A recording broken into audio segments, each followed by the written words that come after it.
అయ్యా బాపేడు గారు, బుర్ర పెట్టిన వాణ్ణి, బ్యాంకు పని చూసి పెట్టిన వాణ్ణి, మరి నాకు రాయరు ఈ డబ్బు కట్టల మీద అడ్డంగా పడుకో. నీ ఒంటికి తగిలిన ప్రతి కట్ట నీదే. వెళ్ళు. Thank you. దూకు.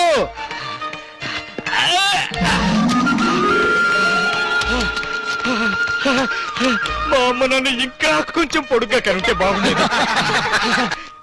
బాబులేడి గారు, బాబులేడి గారు, అయ్యా బాబులేడి గారు, సార్ బాబులేడి గారు, మీకు లాయర్ నోటీస్ వచ్చింది సార్. లాయర్ ఇక్కడే ఉంటే నోటీస్ ఎక్కడి నుంచి వస్తుందా? కావాలంటే చూడండి సార్. లాయరు చదవయా.